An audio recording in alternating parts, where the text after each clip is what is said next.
América del Sur.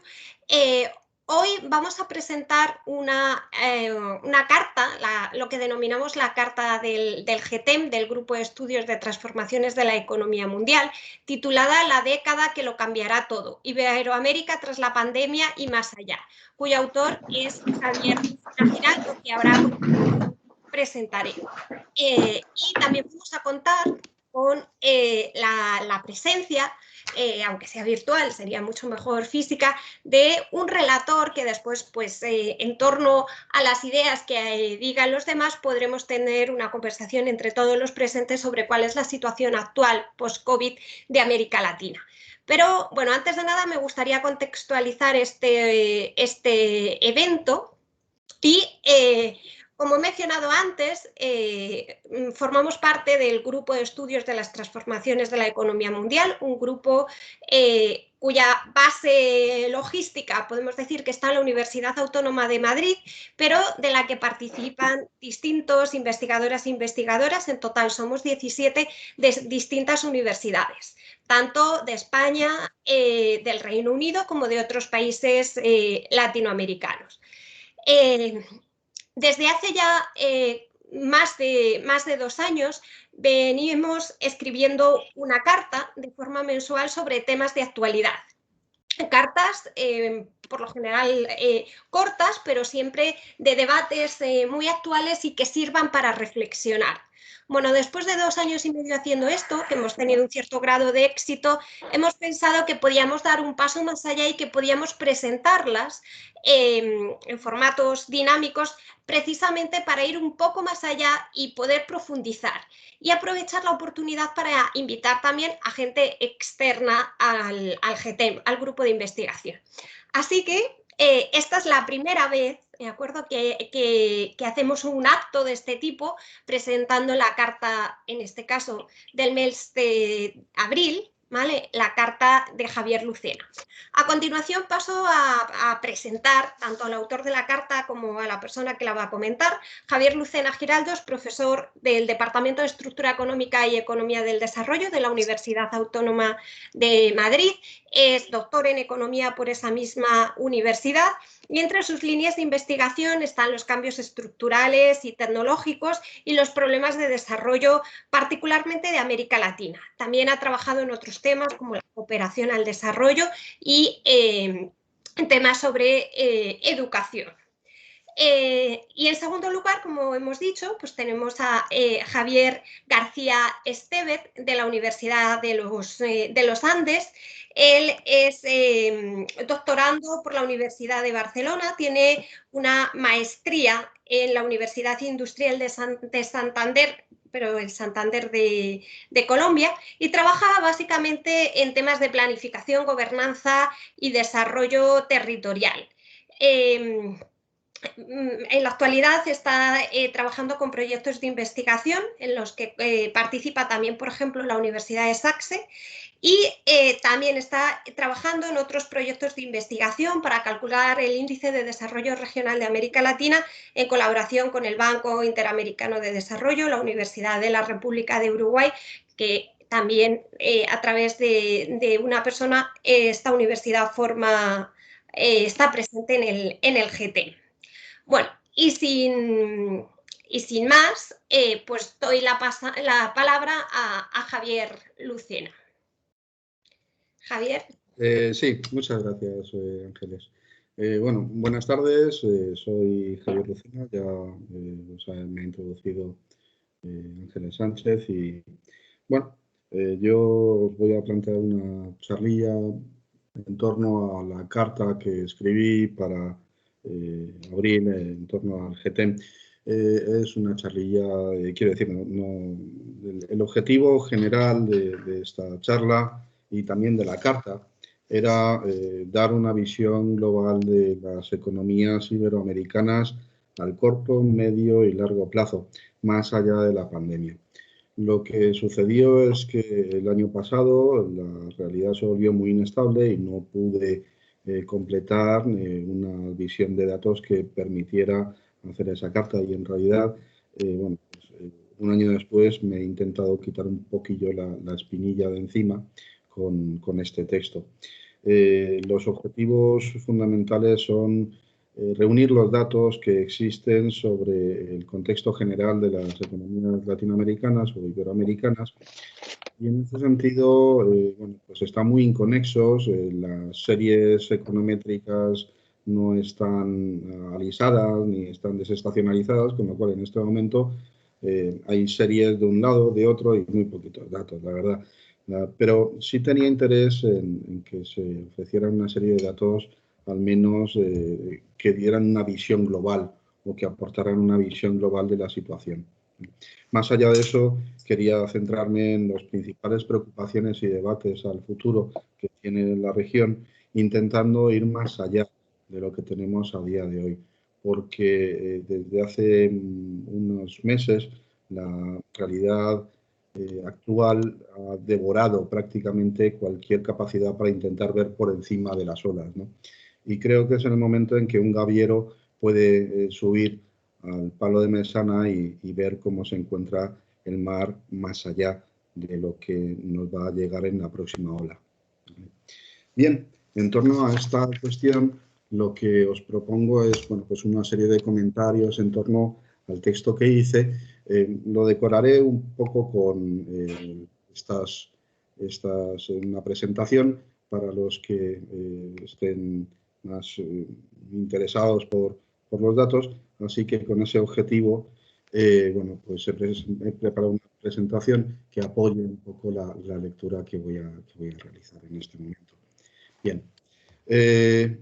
Bueno, el texto, como bien sabéis, se llama, bueno, pues la década que lo cambiará todo, y es un análisis, como os he dicho, sobre la Iberoamérica, situación actual y perspectiva en algún término, ¿no?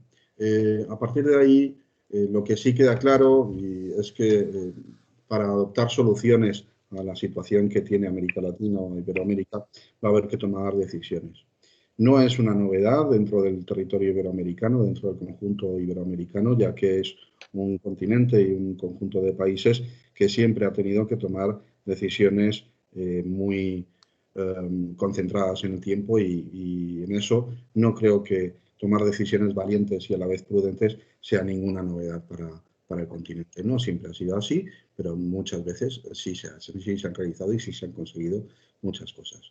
De forma que, en este caso, lo que vamos a tener que afrontar como región es los efectos de la pandemia, las debilidades que se arrastraban anteriormente, ¿no? Esto que llaman los economistas de macroeconomía fundamentals, y los cambios de la economía mundial.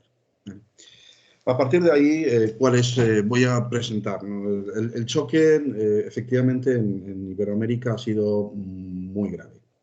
De hecho, es probablemente la región del mundo, están bailando los datos, pero es probablemente la región en la que los componentes hayan impactado, los componentes de impacto de la pandemia hayan sido mayores. En ese término sí existe una alta variabilidad interna, en el que, pues aquí os lo presento. Brasil tiene un impacto del 4,1, mientras que Argentina se va a un 10, ¿no? Pero más allá de esta heterogeneidad clásica de situación de cada país, lo que sabemos es que el comportamiento actual y el comportamiento al futuro depende actualmente, va a depender de tres dimensiones. Por una parte, el impacto de la enfermedad, el impacto de la pandemia en el país. En segundo lugar, el tamaño del choque económico. Y en tercer lugar, las políticas aplicadas. Con respecto a lo primero, el impacto de la pandemia ha sido muy duro. Esta es la representación. Una de las variables posibles no está disponible en la del número de fallecidos en exceso sobre las tasas de moribilidad habituales, con lo cual el más cercano que encontré fue este, que es, bueno, esto es de Oxford, desde el número de fallecimientos por cada millón de habitantes, ¿no? Y efectivamente, dentro de las regiones del mundo es, como podéis observar, la más afectada, junto con algunas zonas de Europa. En ese término, pues los movimientos se mueven cerca de la situación estadounidense en el caso de Brasil y Perú, y en el caso de México se mueve más cerca de la situación de España.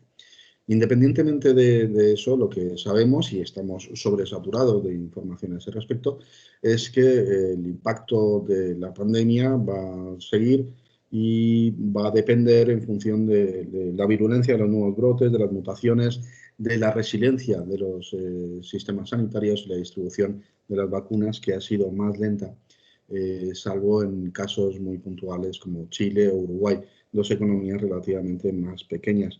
No da que ver con la situación que puede presentarse en México o Brasil, que son países que sobrepasan unos 100 millones y otros cientos millones de habitantes.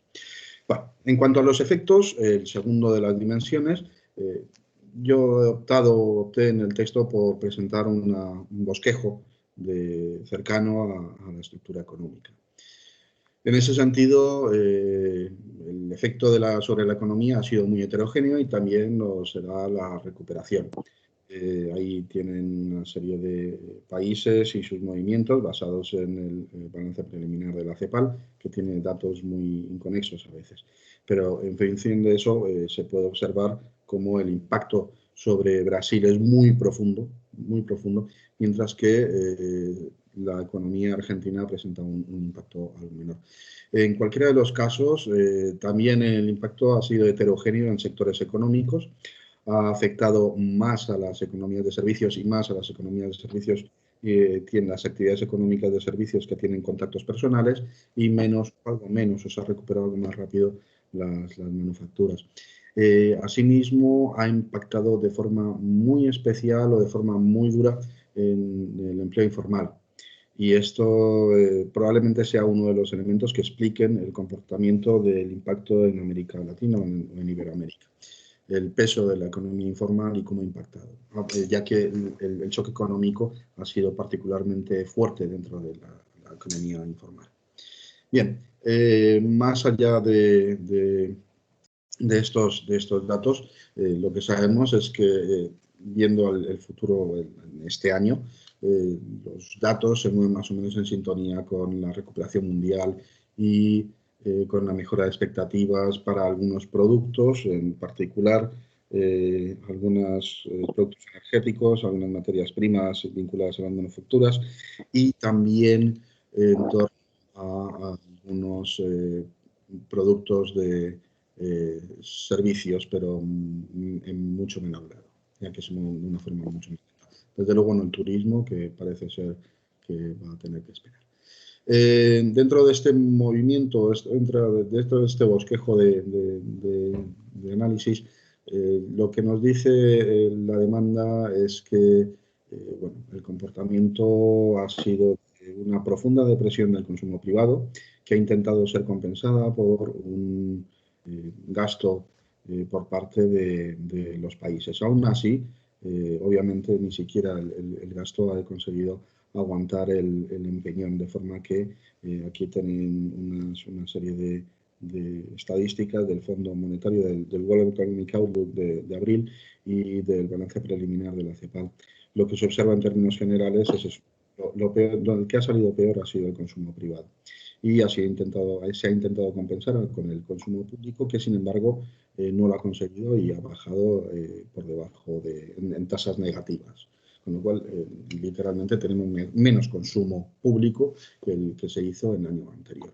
Pese a eso, el gasto fiscal ha sido muy importante y ahora lo veremos, ¿no? En cuanto a los movimientos, pues también tenemos una cierta heterogeneidad que se refleja en los datos que observamos, ¿no? Unas economías, en el caso de Sudamérica, más lentas, más débiles, sobre todo en los términos de ahorro e inversión, en los términos de demanda, en cuanto a ahorro e inversión, que arroja una situación muy preocupante que ya venía lastrada y que ha continuado, con lo cual tenemos un elemento que será que existía anteriormente a la aparición de la pandemia. A partir de ahí, sabemos que el impacto del gasto primario, la actuación, el activismo del sector público en torno a la pandemia fue relevante y permitió tener un aporte solo tuvo un aporte positivo al crecimiento en los casos de México y Centroamérica, pero aún así fue sobre todo la variación interanual del gasto primario es muy relevante, como se puede observar, y particularmente intensa en los casos de El Salvador, Brasil, República Dominicana o Argentina. Y esto es un representativo muy claro del activismo fiscal. Más allá de eso, pues lo que observamos es obviamente que las caídas en los ingresos tuvieron que ver fundamentalmente con los ingresos tributarios. El cese de actividad impactó claramente sobre el ingreso tributario y es el que se ha llevado la mayor parte de la erosión en los ingresos fiscales. A partir de ahí, en cuanto a los dos mercados, el mercado laboral y el mercado monetario, en el mercado laboral lo que tenemos es una situación que vuelve a recordar otra vez el problema del empleo informal.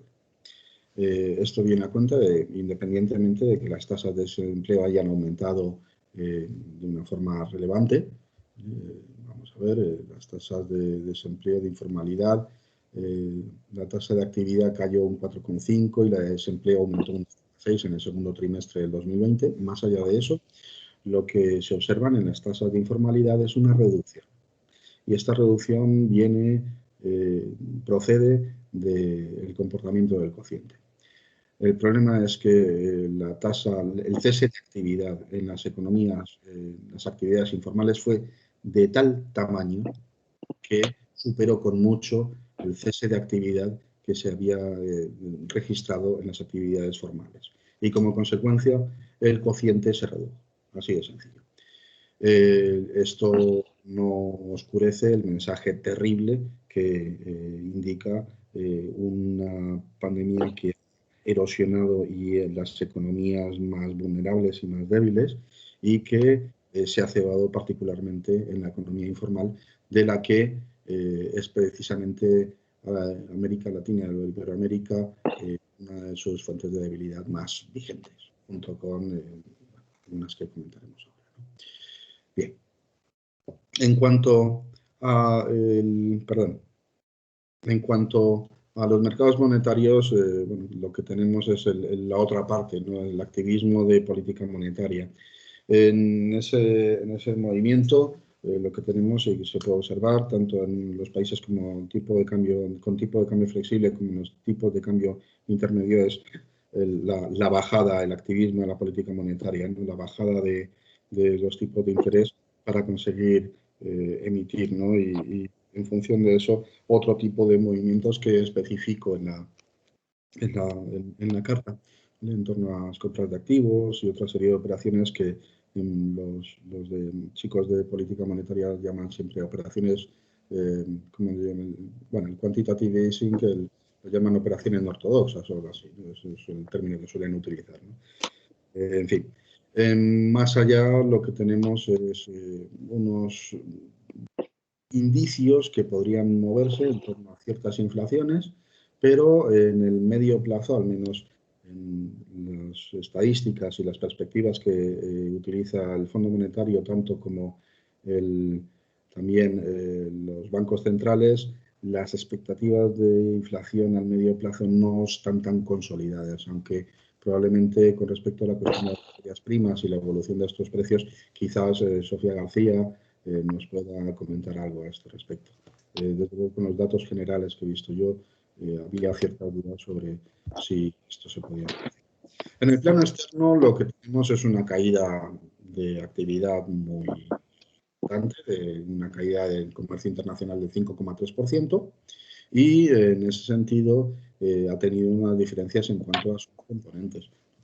Aquí tienen una presentación en cuanto a los componentes, cómo han sido más profunda en los servicios que en las manufacturas y cómo los índices de producción industrial se han recuperado con mucha más celeridad. Volvemos a un esquema en el que las manufacturas son contracíclicas, sí, en ese sentido son contracíclicas con respecto a los servicios, ¿no? Y dentro de las manufacturas mundiales también tenemos un comportamiento vinculado a que productos electrónicos y la media y también la maquinaria se mueve mejor que otra serie de productos como los automotores, sorprendente. Bueno, los automotores no extraña tanto de los automotores, sino los textiles.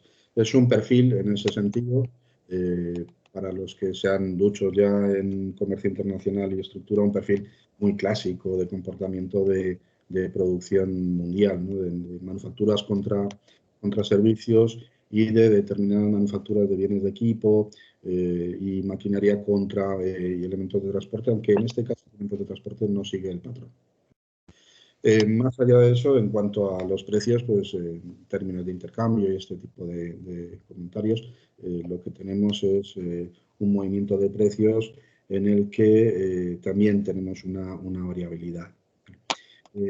Se esperan unos incrementos del precio del petróleo, pero no se sabe si estos incrementos vayan a moverse hacia el alza o han llegado a una estabilidad. Ha habido un incremento de los precios del petróleo Brent del 30%, pero las perspectivas a futuro, si se utilizan las curvas, tienden a estabilizarse, con lo cual pues tampoco volvemos a la idea de percibir una aceleración de los precios algo contenida o que no presenta unos fundamentos muy sólidos a medio plazo.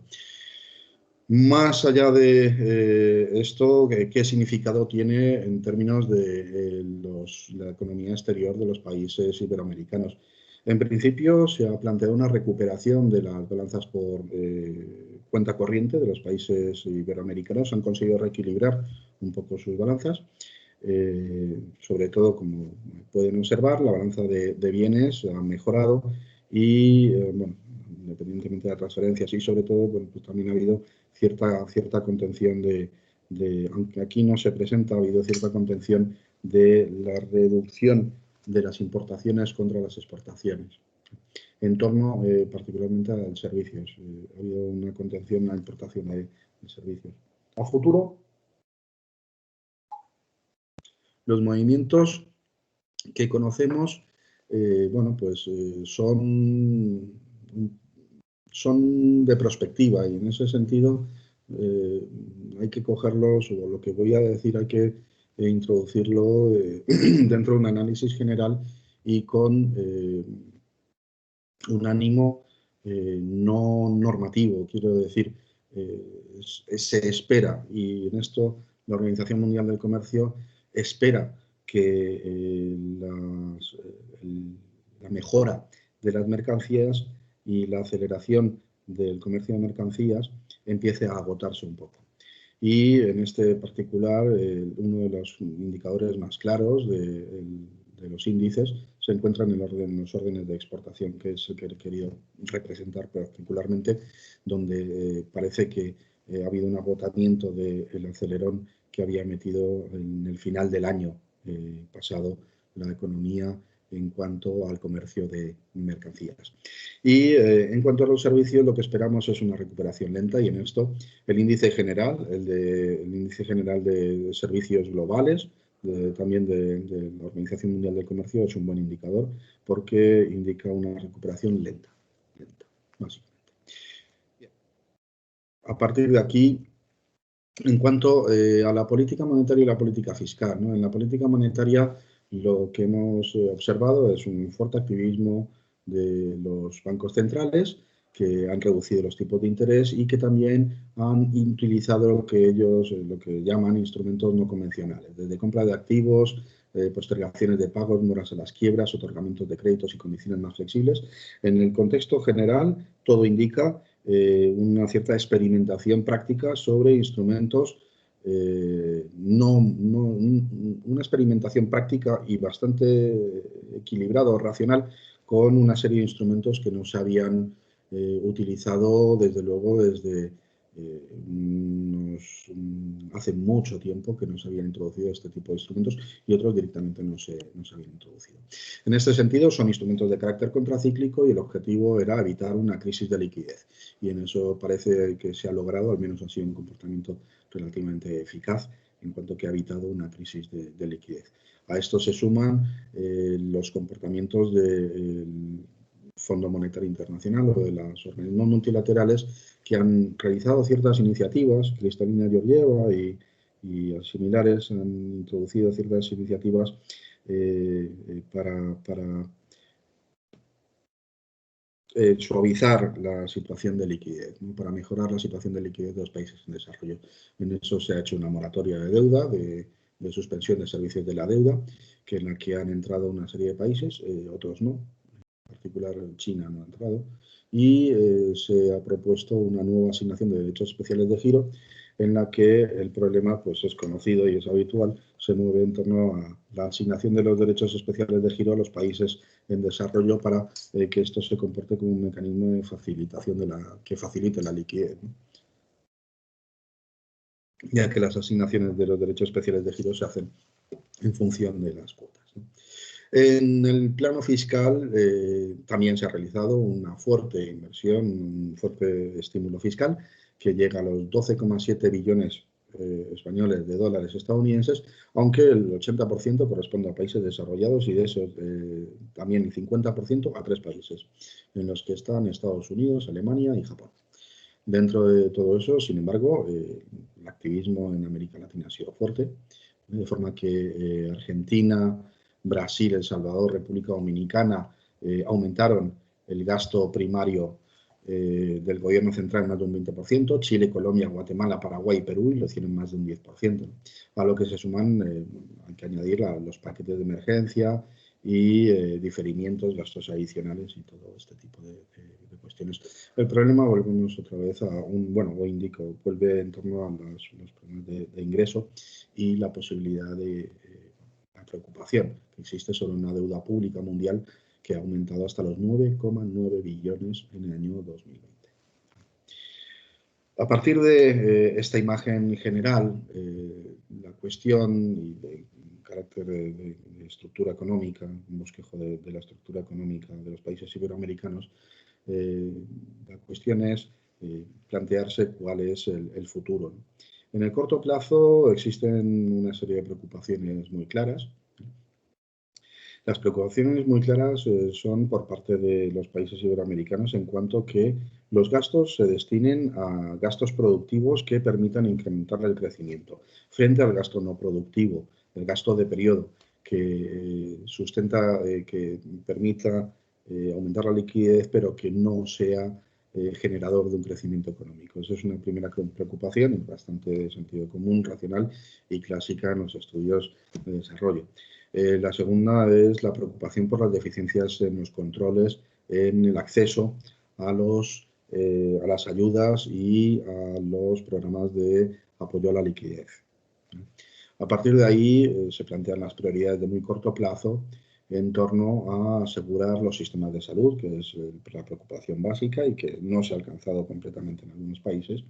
Segundo, en conseguir sostener el crecimiento y evitar una retirada prematura de los estímulos.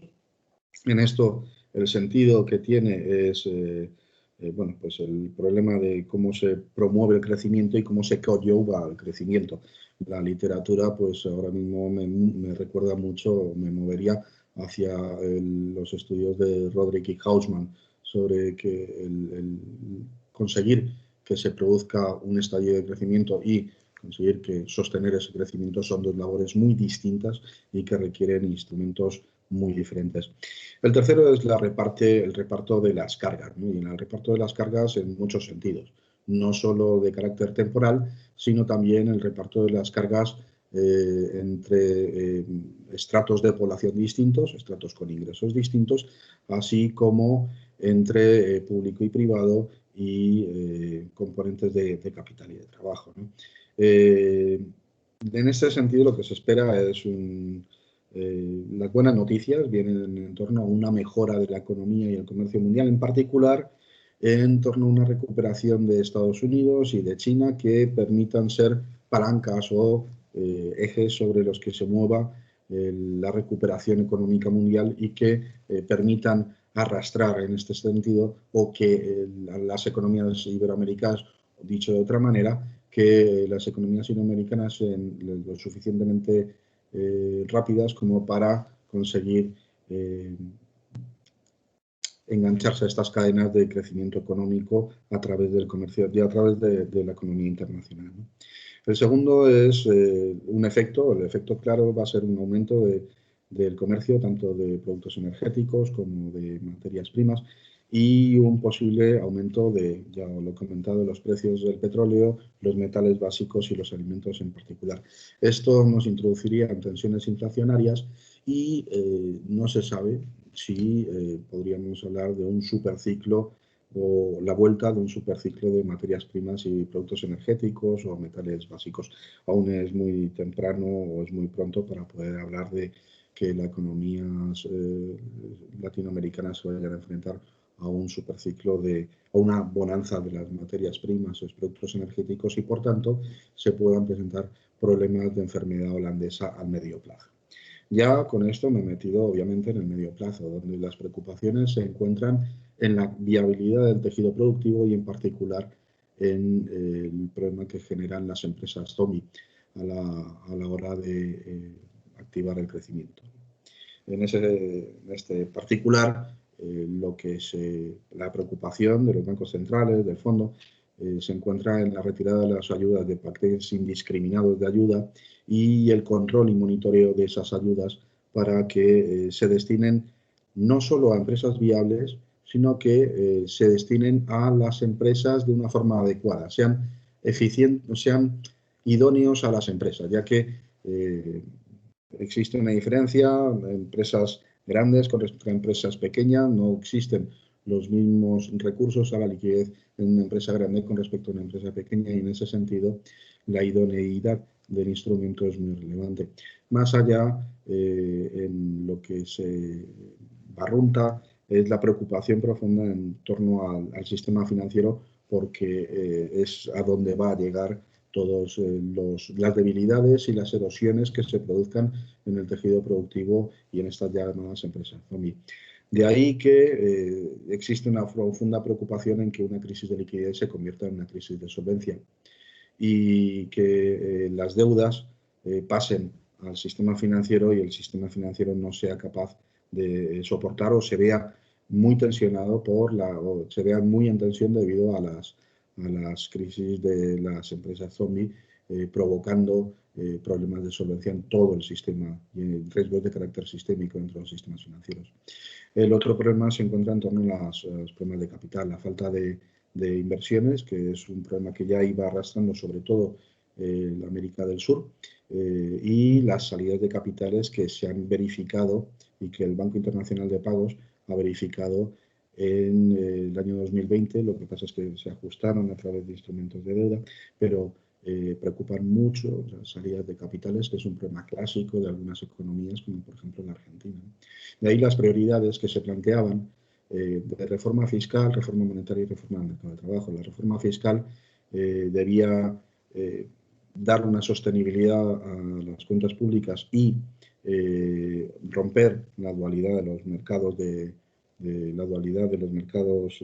trabajo en América Latina, y promover una fiscalidad más equilibrada, tanto de patrimonio como de rentas. La monetaria va claramente enfocada a consolidar o fortalecer el sistema financiero, y la del mercado de trabajo a romper la dualidad. A todo este respecto, lo tienen en la carta, yo hago la salvedad. Todo esto se tiene que manejar dentro de una idea de consenso y de racionalidad y progresividad de la reforma tributaria, ¿no? Y sobre todo también, más allá del consenso, tiene que haber unos claros mecanismos de equilibrio que permitan preservar el bienestar de los estratos de población, de los colectivos que se encuentren en una situación más vulnerable. Y bueno, ya lo adelanto, justo cuando estaba escribiendo esto, pues parece que empezó los problemas con Colombia, ¿no? En largo plazo volverán las preocupaciones clásicas, las que son bien conocidas por algunos autores que están aquí presentes. Ahí Mate Sanz, Pablo Galasso, Ángeles Sánchez, José Manuel, o yo mismo, Javier Hernando del CIDER. Conocemos esto de una manera bastante recurrente, ¿no? Hemos trabajado de una forma recurrente. El primer problema de América Latina es la desigualdad, claramente. o es un problema. Hay un segundo problema que tiende a oscurecer el primero y que es a los que nos hemos dedicado también a él, que es el cambio estructural y tecnológico. Es un problema del tipo de crecimiento de los países iberoamericanos. Y en ese sentido, bueno, pues los que trabajamos tendemos a darle mucha importancia porque es el que precisamente es capaz de activar un tipo de crecimiento que permitirá redistribuir, permitirá generar incentivos a una población empobrecida o pobre. El tercero es un clásico desde los primeros estudios regionales modernos sobre la situación de América Latina, que es el problema de la restricción externa. Es el problema del tipo de exportación y los movimientos de precios, ¿no? Y sobre todo el comportamiento en términos de restricción externa al propio crecimiento. A partir de ahí, las prioridades se moverán en torno al retiro de los estímulos y a dedicar los recursos hacia las políticas de cambio estructural, si no sucede lo que puede suceder, y es que lo urgente se erosione lo importante, ¿no? Y bueno, hasta aquí mi presentación y bueno, pues os agradezco la atención a todos.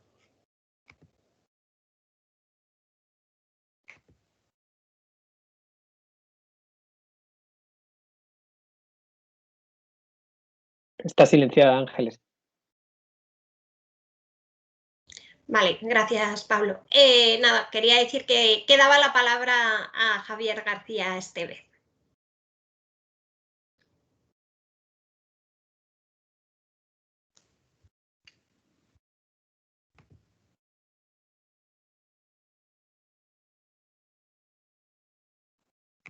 Hola, ¿ven mi pantalla?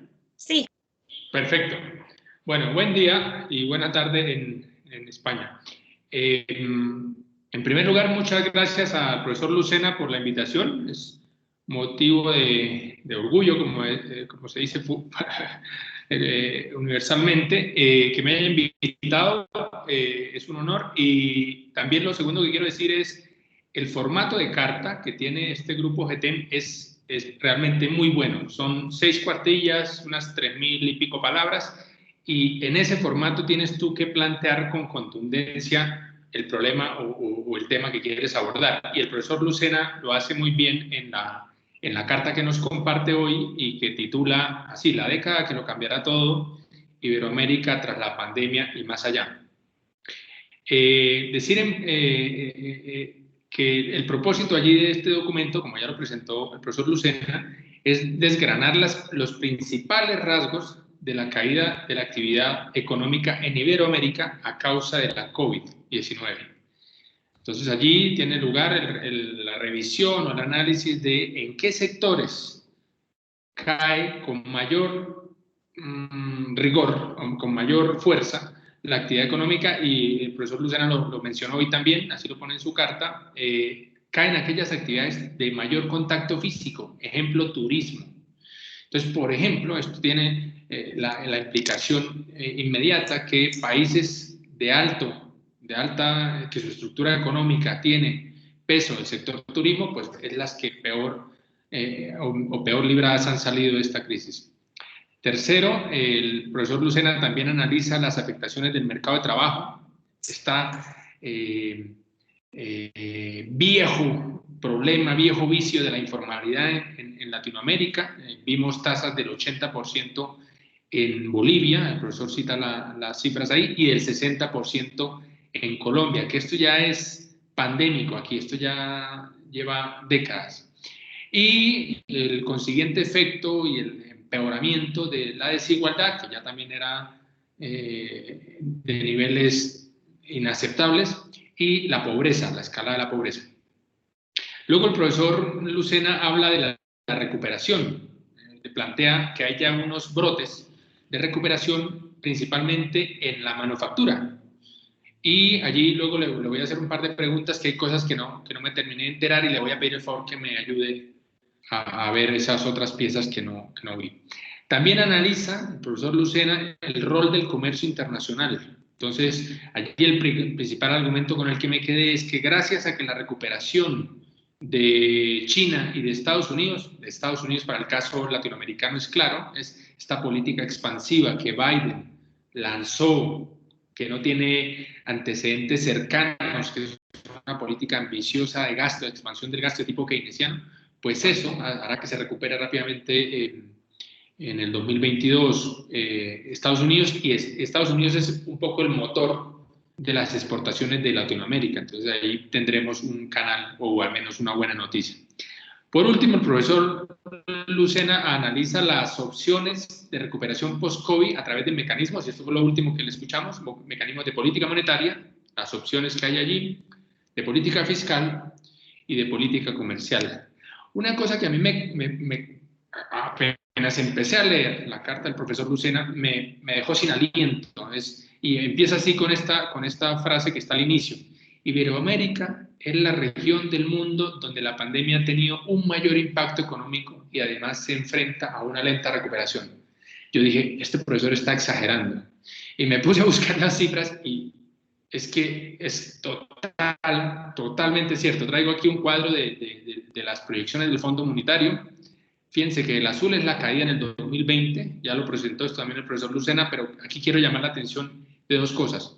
Uno, que se recuperan efectivamente Estados Unidos, los países en desarrollo, o sea, India, China, India, América Latina no se recupera. Mira, en el 2021 no habrá recuperación, seguirá un crecimiento negativo de 1.7, y tampoco se recupera la zona de euro, ni Reino Unido, ni Japón. Esta frase, que repito, a mí me dejó, digamos, me tocó, o sea, que es un muy buen inicio. De hecho, me acordé, hay una crónica de Gabriel García Márquez que se llama Crónica de una muerte anunciada. Y inicia así como inició el profesor Lucena, es: el día que lo iban a matar, Santiago Nazar madrugó a las 5:30 para ver el buque en el que venía el obispo. Así el profesor Lucena. Ahí ya te enteraste de todo. A Iberoamérica le fue mal como a nadie, y además le va a ir mal otro tanto tiempo. Y miren la gráfica que les traigo, con esta ya termino, toda la gráfica las presentó el profesor Lucena, tengo 2 minutos más. Esta es la variación del PIB, o sea, las tasas de crecimiento desde 1950, y efectivamente Latinoamérica no tenía una caída tan brusca en esos 60 o 70 años de análisis. Cae el 8%, ni siquiera las crisis, esa que se le llamó la década perdida de los 80, mira, ni siquiera ahí tan mal nos fue. Ni siquiera en la crisis esta del 2007, que aquí en Latinoamérica parece que solo hizo cosquillas. En Europa fue muy dura, pero aquí la del 2007, mira, solo ahí. En cambio, el COVID no tenía antecedentes. Dicho esto, y creo que el profesor ya puso los puntos, paso a pedirle profundización, mayor detalle, que nos desgrane un poco con mayor análisis estos 4 puntos. Decías cuando estabas hablando de la recuperación, entonces pongo comillas, dice: más allá de las caídas de volumen, los términos de intercambio cayeron para los países iberoamericanos exportadores de petróleo, mientras que los especializados en minerales metálicos, y productos agroindustriales mejoraron su situación. Ese es un primer punto que quisiera pedirte detalles, que nos contaras un poco más qué tienes detrás de esta afirmación. Segundo, mencionaste, incluso en el documento pones un link sobre el desacoplamiento de las cadenas de valor de China. Me fui al link, me lo leí, pero quisiera aquí escucharte un poco un poco tu análisis de cuáles serán los efectos en Iberoamérica. Aparte de esa deslocalización que mencionas allí en el link del desacoplamiento de la cadena de valor en China, se dan en unos países, veo que también en México, y ahí quería escucharte también sobre eso, sobre el efecto del desacoplamiento de la cadena de valor global de la economía china. Tercero, muchos consideran, abro comillas, muchos consideran que este esfuerzo ha llegado a su límite cuando hablas de política fiscal. Dice, bueno, el límite de la política fiscal está en el límite, ya no hay espacio. Y, dices, pese a la relajación de la supervisión sobre la deuda, esto quiere preguntar detalles. What does it really mean? ¿Qué es eso de relajación de la supervisión de la deuda? Y luego, y a las facilidades de acceso a la financiación internacional. Bueno, cuarto punto. Y mientras te oía, me antojé de otro que, si nos alcanza el tiempo, lo lanzamos. Tú, además, también te quiero decir, profesor Lucena, siéntete en libertad de empezar en el orden que quieras y de abordar los puntos que tú mejor consideres que ayudan a la discusión el día de hoy. Cuarto, también hablando sobre política fiscal, ya nos has insinuado que el margen de la política fiscal agotado está, el espacio para la política monetaria es muy limitado y dices, y hay un probable endurecimiento de las condiciones financieras globales. Venimos escuchando aquí, te digo algo de lo que tengo intuiciones, pero que por supuesto no soy experto y ahí te agradezco explicaciones.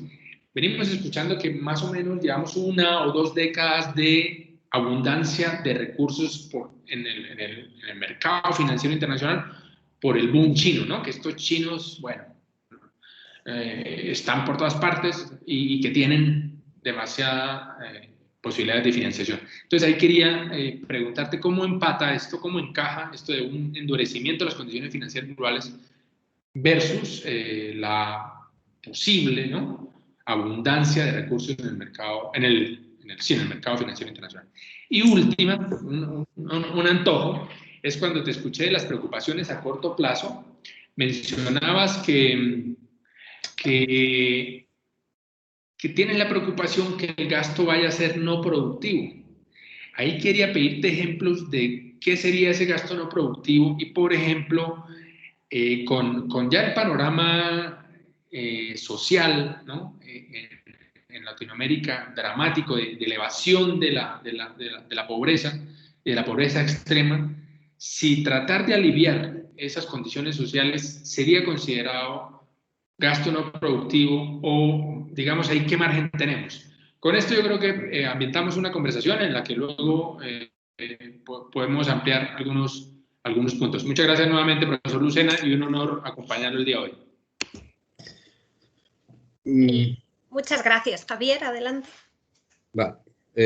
Bueno, te agradezco los comentarios, Javi, y bueno, y que admitas hacerme los arreglos musicales en este tema que se me ha ocurrido tocar. No te imaginas lo que lo agradezco de un santandereano como usted. En fin, bueno, en cuanto a los términos de intercambio, sí, tenemos un comportamiento diferenciado. El comportamiento ha aparecido en 2020 y en 2021. Se hundieron los precios de petróleo por cuestiones de demanda claramente y se dejaron notar en todos los lugares y afectó a los términos de intercambio en los países productores y exportadores de petróleo de la región iberoamericana. Eso es un impacto muy directo, no requiere mucha interpretación, ¿no? Sorprendentemente, debido al repunte rápido o relativamente rápido del producto manufacturero y sobre todo del sudeste asiático, parece que en esto tiene que ver, eso permitió que algunos productos, los famosos productos metálicos, tuvieran un comportamiento de mejora de los términos de intercambio. Pero parece que tiene que ver con este movimiento. Más allá no te puedo... Yo no tiene una interpretación más general. La interpretación más general en términos de movimiento de los términos de intercambio, es decir, al medio y a largo plazo, se mueve en torno a los efectos que tendrá la recuperación china primero y estadounidense y después la recuperación mundial, que parece que puede afectar a determinados productos, en particular energía, materias primas que tienen que ver con productos metálicos y algunos alimenticios. Estos incrementos de precios se esperan, las expectativas del Fondo Monetario Internacional, el Banco Internacional del BIS, y también los espera la CEPAL en algún punto, pero no podemos saber exactamente si esto se va a mantener en el tiempo, ¿no? Hay algunos autores, estilo la directora de la SEGIP dijo que estábamos ante una ante un superciclo nuevo de materias primas. Yo no soy mucho más prudente. Yo no tengo información. Desde luego no tengo la información que tiene esta señora para ser tan esperanzada con un superciclo de materias primas. Pese a ello, pues también conocemos que los superciclos de materias primas lo que generan son enfermedades holandesas, ¿no? Y volvemos otra vez al problema de que trabaja Pablo, que tú trabajas también, que trabaja David y que trabajo yo, que es el problema del cambio tecnológico y el cambio estructural en términos de innovación y cambiar el tipo de crecimiento, ¿no? Eso es, con lo cual volvemos otra vez a una mezcalla que se mueve la cola, ¿no? En cuanto a las cadenas de valor, bueno, hay algunos textos que hablan del decoupling, del desacoplamiento con respecto a China. Se habló mucho el año pasado, algo menos la literatura en eso se ha quedado estancada, fue una nube de moda, ¿vale? Que pasó, pero yo en eso me gustaría ver cuando se consoliden los movimientos sobre la gobernanza de cadenas de valor global, hacia dónde carajo se han movido, porque moverse se han movido, ¿vale? Se han movido y se han trasladado las generaciones de valor en los países y en las redes de valor añadido, y hay un cambio estructural claro en cómo se está generando el valor o en dónde se ha generado el valor. Me gustaría, porque es un análisis de cambio estructural duro de tejido y en términos de cadena de valor y cómo se mueve la producción mundial y cómo se mueve el comercio internacional. Pero, Javi, yo no tengo datos, los datos son muy preliminares, esto es lanzar eso, vistas de Gaviero, ¿vale? Vistas de Gaviero. No hay datos ahora mismo, y menos consolidados sobre qué carajos está pasando en las cadenas de valor global. Yo me temo que está pasando algo, y algo más de lo que parece, ¿vale? Y en eso, por eso recuperé estos textos que hablaban del decoupling de China, ¿no? Porque hay movimientos y habrá adaptaciones, ¿no? Pero no puedo adelantarte más. En cuanto a que no exista espacio para la política fiscal, la frase es de Cartens, del director de... Sí, sí. Es del director del Banco Internacional de Pagos. Hay un paper que ha sacado, pero es de Cartens. No queda espacio para la política fiscal. Ellos están registrando las operaciones de los bancos centrales y nada. No, o sea, sí parece que el espacio para el push fiscal del año pasado ha llegado a un cierto límite, y es el consenso más o menos manejado, ¿no? Entonces, en torno a la posible endurecimiento de las condiciones financieras globales, es un consenso que más o menos en el que se está moviendo. Yo escuché, ahora explico un poco por qué lo comento así, ¿no? Pero vamos, es un consenso en el que más o menos se están moviendo los bancos centrales y también el Fondo Monetario Internacional, ¿vale? Que va a haber, de hecho, Carmen Reinhardt estaba indicando que el problema actual era plantear una quita, porque los acreedores, claro, nunca van a querer una quita, ¿no? Y el problema se plantea en qué condiciones van a admitir una quita después de una moratoria por parte de los acreedores internacionales, ¿no? Y esto, Javi y cercanos, empieza a recordar un poco a los viejos dichos de don José Antonio Campos, ¿no? Vale. Ya empezamos a tener un poco el problema del pool de acreedores de los años 80, de acreedores externos, y en fin, ¿no? Y esa frase es del estilo de nunca dejes que tus acreedores te hagan un pool, ¿no? Porque como te hagan el pool te exprimen hasta decir basta, ¿no? Este tipo de cosas, ¿no? Esas son las líneas generales. Sí hay una idea de que parece que hay cierto límite o cierto agotamiento en torno a la capacidad para sugestionar o sugerir un espacio de financiación a los acreedores internacionales y a los bonistas y este tipo de cosas, ¿no? Y ahora vengo con esta explicación, ¿no? en torno a... Y luego añadir dos añadidos que se me han olvidado. El comentario, esta lectura, que es una visión global, ¿vale? Es una visión muy general, está hecha a partir de la presentación del World Economic Outlook del Fondo Monetario Internacional y de la reunión de bancos centrales de la Secretaría General Iberoamericana y del balance preliminar de la CEPAL. ¿Vale? Entonces tiene se apoya un poco en el sentir general, en los comentarios generales en los que estaba Cartens, ¿vale? En los que estaba Hernández de Cos del Banco de España y también el gobernador del Banco de Colombia, en los que estaba Carmen Reinhardt. Y esto es más o menos lo que están comentando en términos generales de cómo se mueve o cómo esperan que se mueva la economía iberoamericana, ¿vale? No es necesariamente lo que yo o con los que yo coincida en una mayor o menor medida, ¿no? Pero bueno, se les ofrece, se les da cierta autoridad en tanto que bueno, pues, están ocupando una serie de puestos en organismos internacionales y más o menos están diciendo lo que más o menos es el consenso actual. La primera parte del documento es todo una expresión de lo que es el consenso sobre lo que ocurre en las economías iberoamericanas a día de hoy. La segunda parte del documento es más, o está introducida también con lo que yo opino. En ese sentido, cuando hablo de reformas monetarias, fiscales y de trabajo, ellos insisten en esas tres reformas. La monetaria, en torno a fortalecer el sistema financiero para aguantar una crisis de solvencia. La fiscal, para aguantar las cuentas públicas y que no salten por los aires los bonistas, la deuda externa, ¿vale? Y la de mercado de trabajo, porque necesita, bueno, la dualidad del mercado de trabajo, no se puede trabajar con los sistemas de informalidad que existen en América Latina.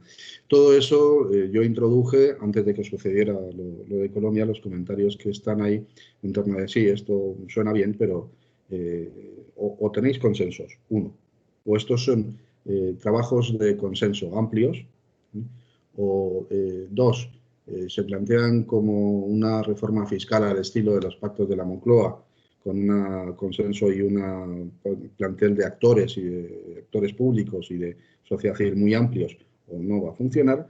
Y tres, o ustedes hacen atención a los estratos de la sociedad iberoamericana más vulnerables, o esto no va a funcionar. Y eso lo estaba escribiendo, pues tú lo sabes, el viernes por la tarde-noche, lo envié el viernes y ya estaba sucediendo algo, ¿no? Y luego, pues ese fin de semana, pues ya la situación fue para peor. Eso es lo que te puedo expresar. Entonces, cuando habla de gastos no productivos, obviamente habla de gastos que no están dedicados a actividad económica, actividad productiva, actividad de carácter económico que genere valor añadido. Es un punto de vista técnico, ¿eh? No tenía otro sentido más allá de ese. Ya lo sabes, es el sostener renta en ayuda o sostener o fomentar actividad. Es ese tipo de juego, ¿no?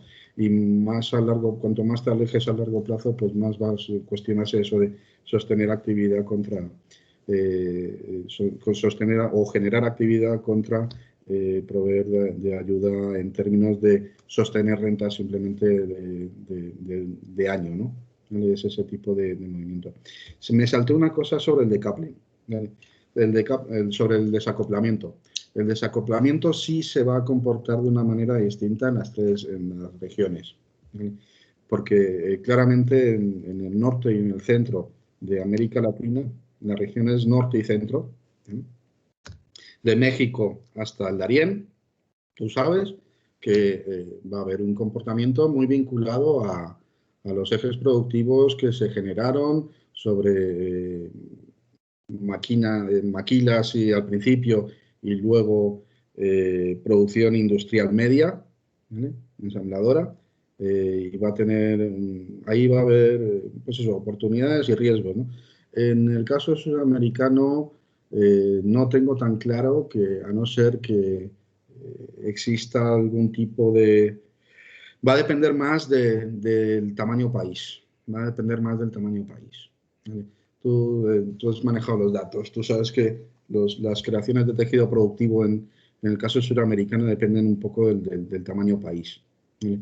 Es decir, a no ser que sean muy especializados para determinados sectores económicos, donde sí hay cambios tecnológicos y cambios productivos, al estilo de Chile, pero sí hay algunos donde sí son más rápidos o sí consiguen avanzar en algo, pues, en creación de valor y en cierto cambio tecnológico y de empresa exportadora, pero en eso, por ejemplo, al menos los datos que yo siempre me encuentro es que Brasil, pese al estilo de los estudios de Bresser Pereira, ¿no? Brasil siempre termina teniendo, Brasil mundo, ¿no? El mundo, Brasil, ¿no? Termina teniendo esa capacidad de demanda interna que permite que la actividad económica genere una elasticidad fuerte sobre lo que le metas, ¿no? Sobre los factores de innovación, de cambio tecnológico o de productividad. Siempre en islas, porque tú sabes que eso siempre va en islas, siempre la gran isla de Sao Paulo y este tipo de cosas, ¿no? Pero yo creo que en el caso sudamericano el peso importa. El peso de las economías, el tamaño de las economías es importante a la hora de trabajar ese tipo de cosas. Siempre con ratios por más bajos que los que suele manejar México y lo que es capaz de dominar México, ¿no? Y luego pues tienes el Caribe, donde sinceramente en torno a los tipos los efectos del desacoplamiento chino, no me voy a atrever a decirte nada. Pero no me da tiempo. Eso es más o menos lo que puedo indicarte a día de hoy. Bien, preguntas, comentarios, sugerencias a los dos. Yo tengo una pregunta a Javier, ¿vale? Porque esto ya es... Claro. Y oiga, usted se me iba a escapar, ¿no? Y pues, me iba a decir, ¿no? Y que no, pues... ¿Y en Colombia qué? Con esto. Colombia, pues la COVID hizo patente algo que los estudiosos de estos temas de desigualdad ya venían diciendo hace años. Un indicador, el primer indicador es, la COVID se propagó, Colombia se dividió en unos 1.100 y pico de municipios, municipalidades, ayuntamientos de los de España, 1.100 y pico. En 800 no hubo noticia de la COVID como 3 o 4 meses después. Eso implica la desconexión de esas regiones de la economía. ¿Sí o no?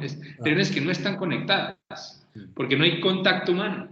Claro, las cuarentenas hicieron algo de lo suyo y tal, pero incluso cuando nos cerramos aquí, esos pueblos no habían tenido nunca noticias de que era un contagiado. Bueno, eso es para mostrar, ¿no?, la fuerza de la desconexión. Es lo que tú llamaste islas en Brasil, es eso. Tú tienes territorios que no hacen parte de los flujos, ¿no?, económicos, en este caso de Colombia. Punto 1. Punto 2,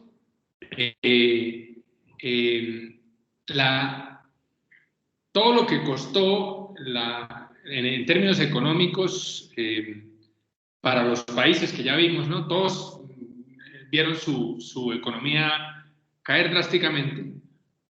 Allí hubo de mano del Estado de una respuesta para atender tanto la crisis de los empresarios, como hubo subsidios a la demanda de empleo, ¿no?, que creo que lo vimos en el caso español, ¿no?, que hubo algunos de estos intentos por subsidiar nóminas, si no recuerdo mal. Aquí esto fue tímido, casi inexistente. Cuando apareció fue tardío. Segundo, en los países europeos y en algunos latinoamericanos, que no es el caso de Colombia, hay algunas redes de asistencia social, que funcionan con alguna fuerza, ¿no? Mientras cuando veíamos informes de la CEPAL, todos los países estaban respondiendo con asistencia, con subsidios a las familias para disminuir la caída, ¿no?, y la angustia y el hambre. Colombia no lo hizo. Entonces vimos que Chile, Perú, Costa Rica gastaron hasta el 4% de su PIB en ayudas, toma, de eso que decía Keynes, de entierra botellas con dinero y contrata gente para buscarlas. Pues aquí sin botella de nada, no, aquí no hubo nunca esos desembolsos. Claro, entonces eso fue una olla a presión que se fue cocinando, ¿no?, a fuego no tan lento. Y luego viene un ministro de Hacienda que ejemplifica bien lo que es la clase política colombiana, pero creo que la latinoamericana también lo hace de una forma similar, es la desconexión con lo que ocurre en el país que gobierna. Entonces, Carrasquilla, que es el ministro ahora mito, ¿no?, es que lo vamos a enseñar en los manuales de economía, Carrasquilla creyó que luego de haber desatendido durante un año a su población y a su empresariado, podía grabarles, podía desplumarles. Y eso ya fue la bomba. No teníamos un paro nacional de estas características desde hacía 40 y pico años, desde el 78, desde 1978. Gracias a Carrasquilla, que es el ministro que creyó que se podía hacer el único país, vamos a decir, el único ministro con tal grado de imbecilidad, que creyó que en plena pandemia se podía hacer una reforma tributaria y meterle mano, ¿no?, cuando los demás países están haciendo expansión del gasto público.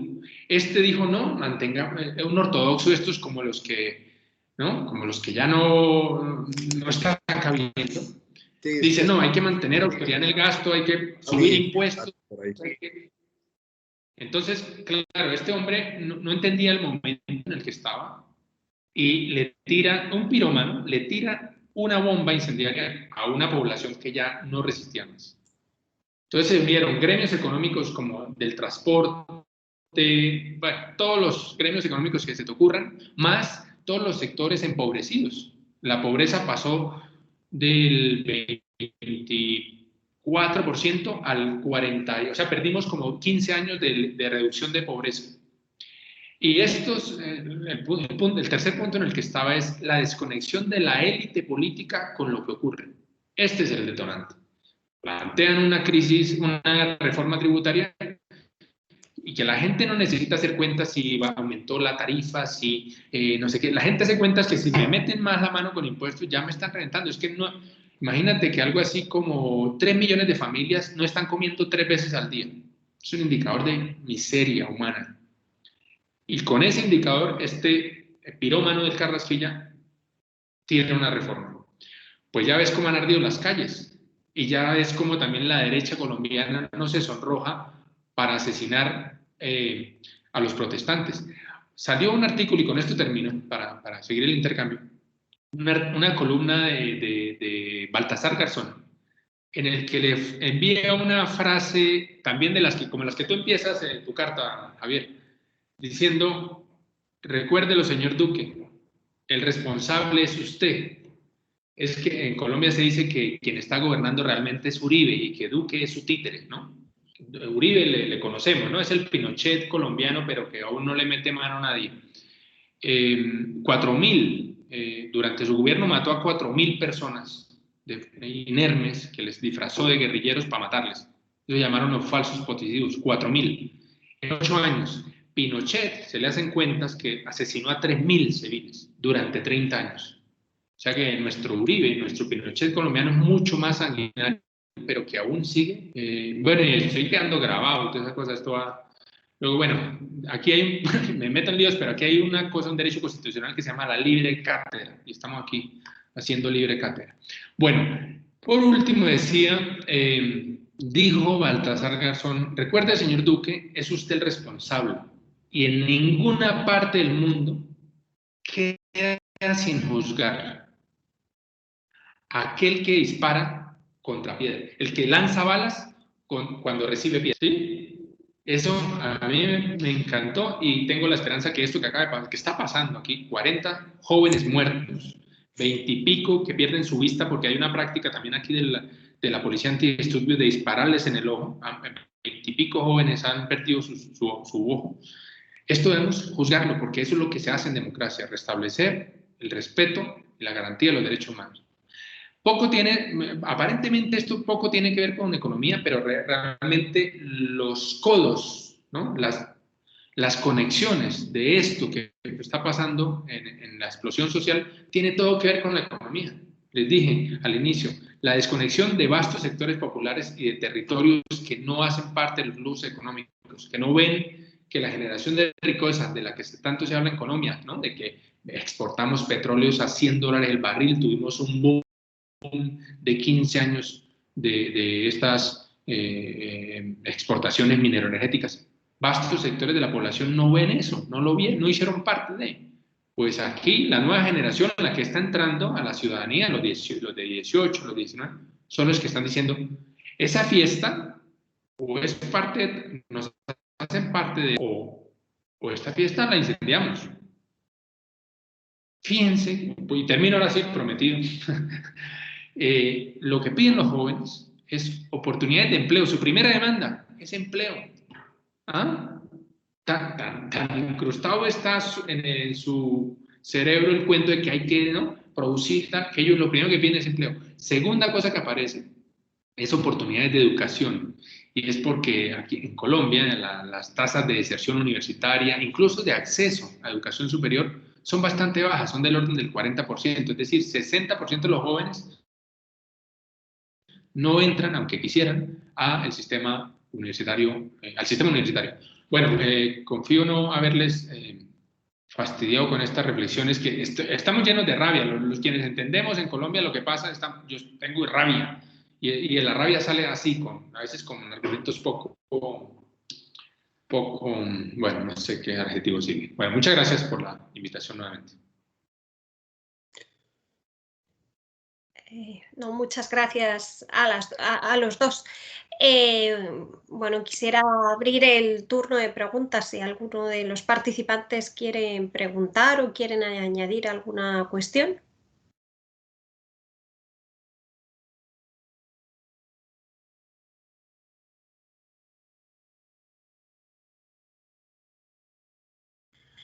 Yo no sé, no me funciona la manita, perdonad. Bueno, algunos me conocéis, soy Manuel García de la Cruz y soy miembro del GTEM. Quiero juntar las dos cosas, porque además no me atrevía yo a preguntar por la situación política de ningún país. Pero de la exposición de Javier me llama la atención el poco énfasis que pone en relación con la imperiosa necesidad de que América Latina mejore la productividad de su sistema económico.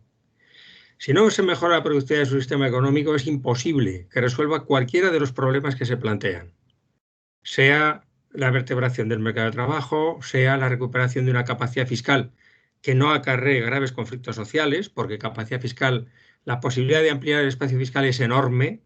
Los niveles de recaudación están en torno a un 17% del PIB, hay países que quedan por debajo del 10 y hay otros que están cerca del 30%, pero capacidad fiscal hay.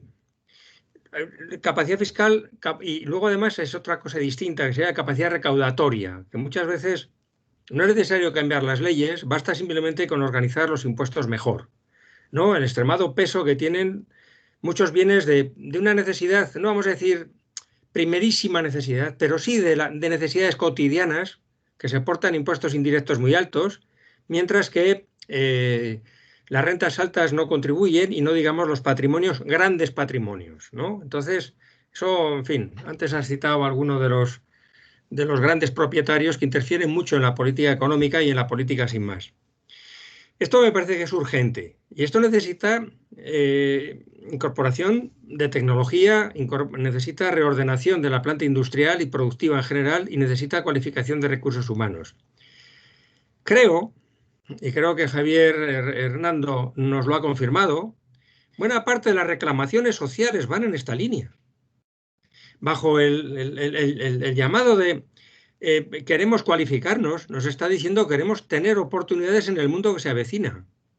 Cuando se está diciendo queremos tener buenos empleos y rendir a la sociedad, se está reivindicando hacer unas sociedades más equilibradas.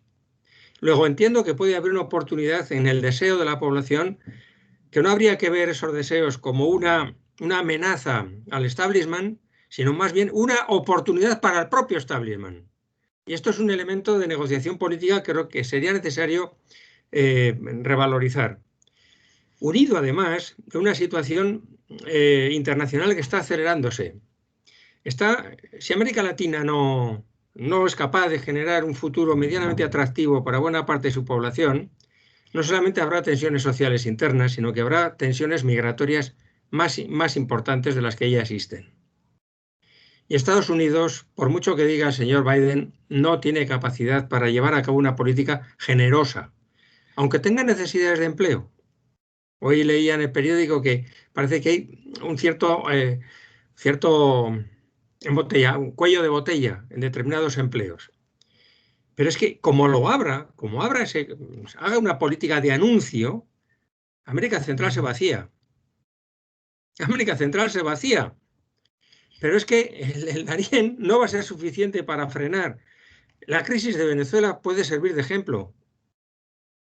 Venezolanos se han distribuido por buena parte de América Latina, también en Estados Unidos y también en otros países como España.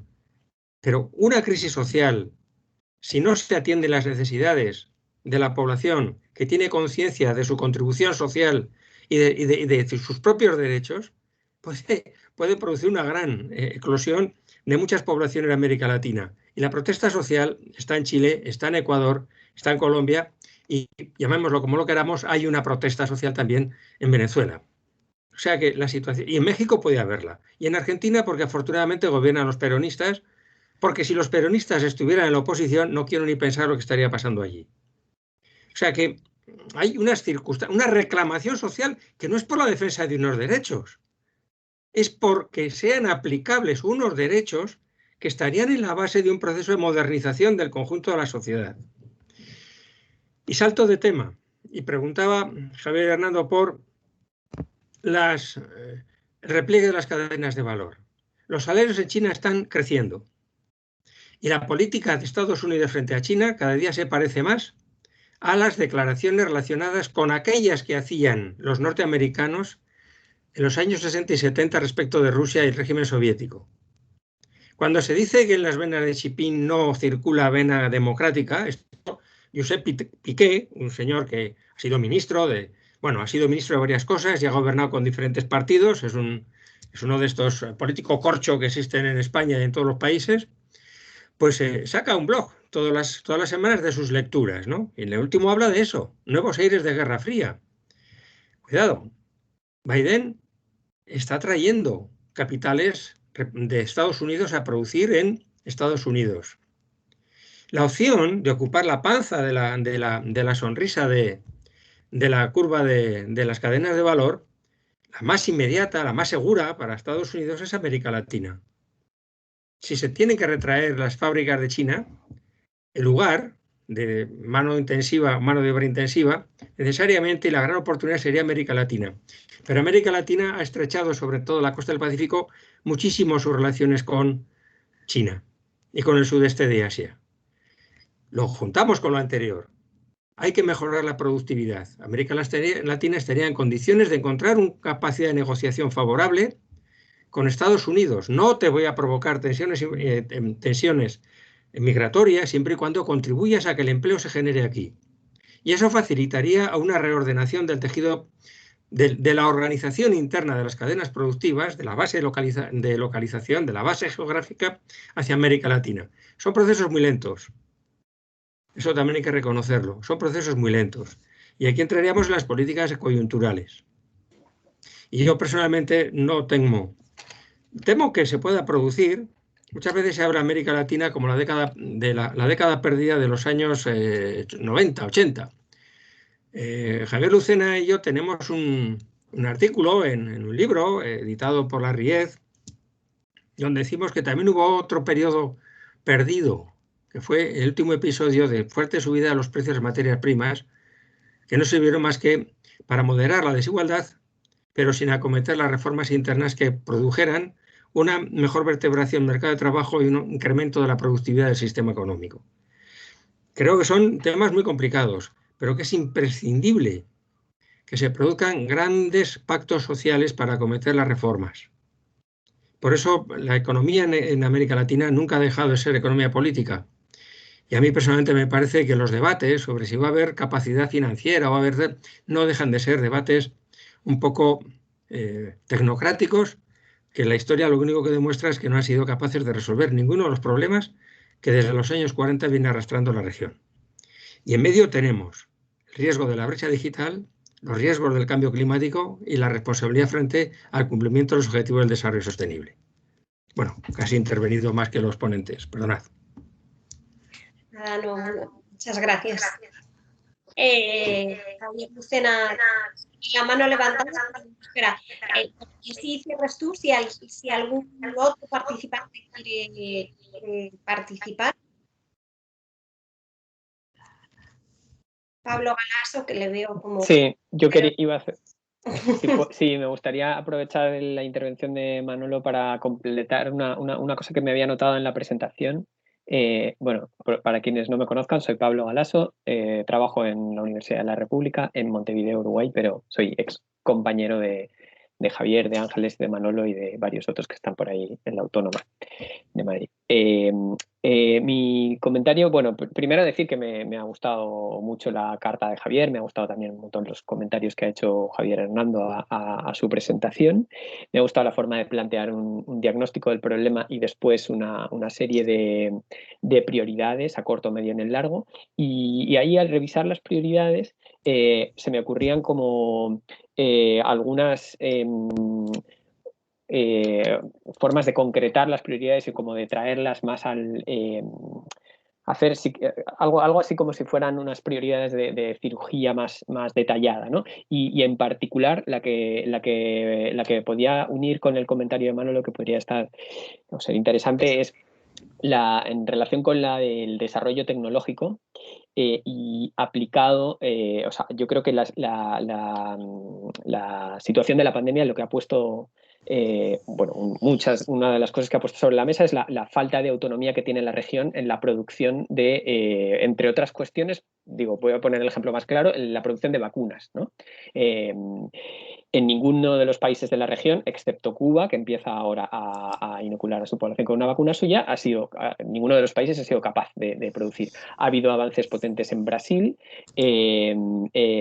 pero ahí es donde se ha observado una vinculación muy fuerte, sobre todo con China, ¿no? También Rusia está presente. A mí, pasado mañana, me ponen la primera dosis de la vacuna china y al igual que la mayor parte de la población de Brasil se le está poniendo esa vacuna, etcétera. Y eso me venía a la cabeza como el desarrollo tecnológico que probablemente tenga que producirse en los próximos años en la producción de medicamentos o en el sector biotecnológico. Ahí hay una fuerte presencia de las industrias chinas, que de hecho en Brasil con el Instituto Butantan está produciendo con ellos. Bueno, ¿cómo veis, le pregunto particularmente a los Javieres, cómo veis la geopolítica que puede salir de aquí, la entrada fuerte de China en el continente, en particular en un sector que se supone que en los próximos años va a tener mucho recorrido en términos de su desarrollo tecnológico y que estratégicamente puede ser importante? Yo diría, no sé exactamente cómo es la distribución de la presencia de China en otras regiones, pero desde luego en América Latina se ha metido muy fuertemente de la mano de las vacunas. Bueno, igual que Manolo casi habla igual que los ponentes. Gracias. Gracias, Pablo. Bueno, ¿algún otro participante quiere decir algo? Y si no, damos para finalizar la palabra a las dos personas, a los dos Javieres. No, bueno, pues por cortesía damos primero la palabra a Javier García Esteve, ¿no? Como nuestro invitado, para que cierre después Javier Lucena. Bueno, gracias. Coincido con el arranque que hace el profesor Manuel García Cruz. Nada es tan importante como el aumento de la productividad. Y en esa variable no ha habido ninguna preocupación por gobiernos recientes, por la clase industrial, me refiero fundamentalmente a la colombiana, que es la que mejor conozco, porque la productividad ha estado estancada por más de una década. No hay signos de que crezca y no hay preocupación tampoco porque crezca, está estancada. Y el debate, al menos de los empresarios, es de obra es muy costosa en Colombia. Y siempre, entonces, las implicaciones de política pública para mejorar productividad, más allá de invertir en I+D, de formar capital humano, que es toda esta nueva cohorte de jóvenes que está queriendo ser cualificada, el debate siempre se reduce. El tema de empleo, a cómo reducir empleo, es bajar los costos nominales, ¿no? Que parece que aquí hay unos costos de nómina muy altos, ¿no? De esto de la vinculación a la seguridad social, porque aquí es un cargo en la nómina. Cosas de estas es el debate. Entonces, el estancamiento de la productividad aquí es absoluto y no hace parte de las preocupaciones de la agenda pública política. Una cosa que para mí es paradigmática es la Volkswagen tiene en Puebla, en México, desde hace más de 40 años una planta de ensamblaje de coches para el mercado latinoamericano. Hace más de 40 años. Colombia producía algunos coches y ahora no los produce, o sea, como los cangrejos. No tenemos producción nacional importante de coches, que eso se hace más de un siglo. ¿Qué ocurrirá en otros sectores? ¿Qué es lo que el desacoplamiento que hablaba Javier Lucena de la cadena global de valor china? Es que los colombianos, por lo menos, la veremos pasar. Es que no hay la capacidad tecnológica, científica, para meternos a esas cadenas. Porque, por una parte, llevamos más de una década o más invirtiendo. ¿Se acuerdan de este indicador del gasto en I+D como porcentaje del PIB? Bueno, que la media en la OSD es de cerca al 2%, que España es del 1.4%, si no recuerdo mal. Pues bueno, Latinoamérica no llega al 1%, la media. Y Colombia es el 0.6% del PIB. Ahí está la síntesis de que el esfuerzo por el desarrollo tecnológico, por la I+D, etcétera, no está dentro de las prioridades del gobierno. Yo ahí soy pesimista, o sea, el desarrollo industrial no le veo brotes, no hay capacidad industrial, no hay capacidad tecnológica, no hay capacidad. Entonces, coincido en que el origen de la madre de los problemas es la baja productividad, coincido con eso. Sobre lo de las vacunas, yo no tendría más que, no solo me refiero de forma indirecta, es si no tenemos capacidad de ensamblar coches, ¿cómo? No me quiero poner a pensar en lo de las vacunas. Es que aquí no, yo estoy con esto desolado, o sea, es un desierto tecnológico. Los intentos que hay, pues, han ido en marcha atrás y ahí el pesimismo ya creo que me puede. Con esto yo me cierro. Muchas gracias. Bueno, y Javier, para cerrar. Vale, gracias. Bueno, voy a subir el tono en términos de Javi. Me has terminado, no sé, en fin, me has preocupado. Bueno, yo creía que me ibas a dejar arriba y me la pasaste por abajo la bola para que metiera canasta, no sé. En fin, bueno. Vamos a ver, sí hay algunos términos que se están tocando de forma muy recurrente en torno a lo de las vacunas, también lo de Colombia y el aspecto de la presencia de China y el comportamiento, ¿no?, de China como región.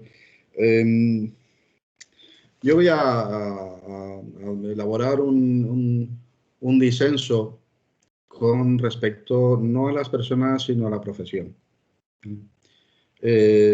Bueno, más allá de alguna frase ocurrente que pueda decir al estilo de Hannah Arendt, ¿no?, de a mí la izquierda y la derecha no me explican prácticamente a día de hoy nada. Yo lo que observo en términos de economía política son cierto problema de los economistas a la hora de observar la realidad, ¿vale? Y tiene que ver claramente con una cuestión de compromisos y una cuestión de objetivos. Esto te lleva a lo que comentaba Miroski, ¿no?, de more heat than light, demasiado calorcito, o más calorcito que luz, ¿no? Es una ciencia que da más calorcito que luz. Está demasiado cerca del poder, obviamente, ¿no? Y eso genera un ámbito de conflicto y de confusión muy, muy amplio, ¿no? Y lo que ha generado es una ciencia en la que hay mucho, el mandarinato y el mandarín pues gusta mucho en el sentido de mandarín como economista metido en política dura, ¿no? Entonces, a mí en eso, pues sí tengo, no sé muy bien, podría dar 15 razones y ninguna sería cierta del todo, cierto disenso a la profesión, ¿no? En los términos particulares, claro, si con respecto a lo de Colombia yo y no mantengo un ámbito de percepción de ideológico político claro, yo lo siento, me lo comenté a Javi, ¿no? Yo tengo dos prioridades claras, ¿no? El que decaiga la violencia y que a partir de ahí se establezca un diálogo de la sociedad civil en un país que, bueno, pues que tiene unas instituciones en cuanto a la Constitución, que, bueno, que ha funcionado durante muchos años, o es un país que tiene registros de mantenimiento de instituciones frente a otros que no lo han tenido, ¿no? Entonces, bueno, pues habrá mejor que intentar luchar por eso, ¿no? Eso es lo que mantengo. Tiene que ver con una serie de prioridades también por mi parte, ¿no? En torno a la percepción de la vida humana y estas cosas, pero bueno, hay cada uno, ¿no? Más allá, lo de China es geoestrategia y geopolítica, ¿no? Es como es el nuevo imperio y hay que asumirlo y los imperios están de vuelta desde hace una década y pico, ¿no?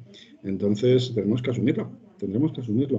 Yo en eso, pues hay una multipolaridad o un cambio en el orden económico mundial y bueno, y China es un poder en el mundo, un poder hegemónico, en un mundo en el que los economistas no podemos hablar de imperios porque nos da miedo. De eso hablan los historiadores y habla de historia moderna, pero no habla la historia contemporánea y desde luego no los economistas. No podemos decir que Estados Unidos es un imperio, no podemos decir que la Unión Soviética era un imperio, ¿no? Bueno, esto me lleva a la cuestión esta de la dimensionamiento de la realidad, ¿no? Quiero decir, los economistas como profesión me parece que plantean la realidad con una serie de defectillos. Los historiadores a veces me arrojan a realidades más interesantes en términos de los que se puede hablar de una forma mucho más amplia y elaborar sobre todo, y esto para una economía del desarrollo es muy importante, ¿no? Enlaces temporales entre el largo y el corto plazo, ¿no? El cómo el plazo temporal es una cosa muy importante. Más allá de esa dimensión, también me interesa, o sí, en el análisis de los términos teóricos y su profundidad, creo que también la percepción de la filosofía como la búsqueda del sentido de las palabras y los conceptos sobre las cosas tienen mucha importancia. Y en eso viene en torno a un reclamo, que yo creo que en eso coincido, a lo mejor se nota que he trabajado con José Manuel, ¿no? Tengo un punto de vista amplio. Un punto de vista amplio en el que reconozca una percepción de la realidad limitada y sobre todo con cierta facilidad hacia los sesgos, ¿no? que dan lugar a las confusiones, ¿no? Eso es lo que yo manejo. Y en esos términos me veo bastante imperfecto muchas veces, ¿no? Pero yo reconozco la imperfección de lo que observo. Quiero decir, me reconozco imperfecto en lo que observo. Reconozco que mis instrumentos, tanto teóricos como técnicos, como la realidad que observo, observa un fragmento de la realidad que no es ni toda la realidad ni todos los ángulos de una realidad de carácter complejo, ¿no? Pero al menos sí tengo esa capacidad para observar que esto hay que tener más cintura y no se puede manejar, no te puedes dejar llevar por los cantos de sirena, ¿no? Entonces yo en eso creo que hay que atarse a los mástiles. Los cantos de las sirenas no creo que conduzcan a percepciones o a diagnósticos de lo real que nos permitan accionar sobre ello. A partir de ahí, efectivamente, coincido y vuelvo a reiterar y coincido en lo que tiene mucho sentido en este grupo de investigación, ¿no? Y es la desigualdad, efectivamente, es una cosa muy profunda y muy preocupante en América Latina, en Iberoamérica, efectivamente, pero los que se han dado de bruces o los que modestamente hayamos estudiado o hemos estudiado de aquí el problema de la productividad y del cambio estructural y del cambio tecnológico y de los procesos de innovación en América Latina, hemos llegado, y eso me alegro, de haber llegado a una percepción consensuada en torno a que el problema, una de las fases muy vigente y muy trabajada en la primera década del siglo XXI era la desigualdad, pero sin la otra contrafaz, sin la del cambio estructural, el cambio tecnológico, en la del cambio del tipo de crecimiento, no se va a poder girar, porque es lo que te va a permitir crear incentivos o inclusión en términos de clases medias y cambiar las perspectivas de medio y largo plazo, que es en lo que estamos, ¿no? Y en esto, quiero decir, el mensaje del fracaso de América Latina es tan eterno como eternos son los ejemplos de que no funciona y de que eso no ha sido cierto, y que es una tierra en la que se han conseguido cosas y que se han producido no cosas brillantes, sino verdaderos prodigios en términos de crear mundos donde antes no existían. Y eso es un mensaje que creo que es hay que ser muy positivo en eso. El mundo iberoamericano es un mundo que crea mundos donde no existían. Ha creado grandes regiones y mundos enteros con propias identidades culturales y capacidades de producción, y países enteros con historias, con literaturas, con productos, con tecnologías y con personas que han vivido y han muerto en ellos de una forma feliz. Y es un proyecto de vida muy importante en el mundo. Y creo que eso es lo más relevante, ¿no? Entonces, ¿que hay que reinventarse? Pues si llevamos reinventándonos desde hace 5 siglos o quién sabe cuánto, ¿no? O 2000, ¿quién ha dicho 2000 años? ¿No? Sí que, pues no es noticia nueva, oiga. Esto no es noticia nueva, ¿vale? Y que nos han dado por muertos, póngase a la cola, ¿vale?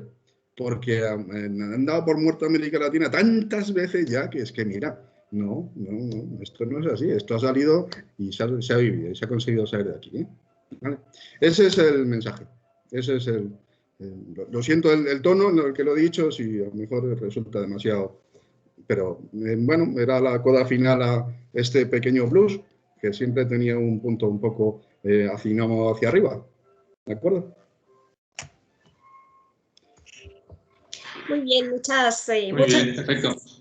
Bueno, yo creo que con esto vamos a finalizar. Como os he dicho al principio, es la primera vez que hacemos una presentación online, en este caso de nuestras cartas.